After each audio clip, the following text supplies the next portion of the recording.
আসসালামু আলাইকুম। অপেক্ষা করছেন তো জিভে জল আনার মতো ভর্তার রেসিপির জন্য? তাহলে ভিডিওটি আপনার জন্যই। সো দেখতে থাকুন খুব সহজ মুখরোচক চিংড়ি শুটকির ভর্তা রেসিপি। গরম পানিতে ধুয়ে রাখা খুবই অল্প পরিমাণ চিংড়ি একটি প্যানের মধ্যে ঢেলে নিব। পরিমাণ মতো তেল দিয়ে বেশি করে পেঁয়াজ আর রসুন কুচি দিয়ে স্বাদ মতো লবণ দিয়ে ঢেলে নিতে হবে। ভর্তায় আমি শুকনো মরিচ ব্যবহার করব, তাই শুকনো মরিচও ঢেলে নিয়েছি। এখানে আমি বিলিতি ধনিয়া দিয়েছি, আপনারা চাইলে স্কিপ করতে পারেন। প্রথমেই মরিচ ব্লেন্ড করে নিলাম, আর মরিচগুলো অনেক ঝাল, তাই আমি পুরো মরিচ দিব না, আমি কিছু রেখে দিব। এখন তেলে রাখা উপকরণগুলো ওই জারের মধ্যে দিয়ে ভালো করে ব্লেন্ড করে নিব। তৈরি হয়ে গেল খুবই সহজ মজাদার চিংড়ি শুটকি ভর্তা।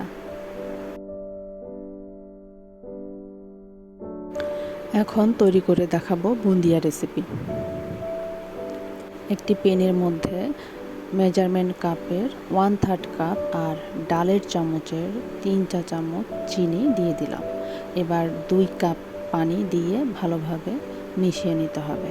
ভালোভাবে বলক তুলে নিতে হবে চিনি গলে যাওয়া পর্যন্ত। খেয়াল রাখবেন যেন ঘন না হয়ে যায়। অন্য পাশে একটি কড়াইয়ে পরিমাণ মতো তেল দিয়ে মিডিয়াম আঁচে গরম করে নিতে হবে। এখন গোল ছিদ্রযুক্ত তেলের চামচে বেসনের ব্যাটার খুবই অল্প পরিমাণে ঢেলে দেব। আপনারা দেখলেই বুঝতে পারবেন ব্যাটারের কনসিস্টেন্সি কেমন হয়েছে। এখানে হাফ কাপ বেসনের সাথে পরিমাণ মতো পানি দিয়ে একটি পাতলা ব্যাটার তৈরি করে নেওয়া হয়েছে। আনফর্চুনেটলি আমি তখন ক্যাপচার করতে পারিনি, তাই মুখেই বলে দিলাম, আর কনসিস্টেন্সি তো আপনারা দেখতেই পারছেন। ব্যাটারটি গোলানোর পর 10 মিনিট রেস্টে রাখা হয়েছিল। এখানে দুটো টিপস শেয়ার করি। প্রথমটি হলো, যেই পরিমাণ তেল আপনারা কড়াইয়ে নেবেন সেই পরিমাণ ব্যাটারি তেলের মধ্যে ছাড়বেন।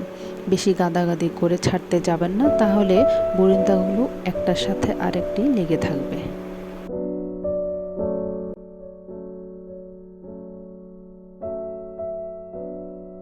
দ্বিতীয়টি হলো, যখন ব্যাটার তেলে ছাড়বেন তখন চুলার হিট মিডিয়াম হাই হিট করে দিবেন। তেলে ছাড়ার পর একটু কমিয়ে দিবেন, তারপর হয়ে আসলে নামিয়ে নেবেন।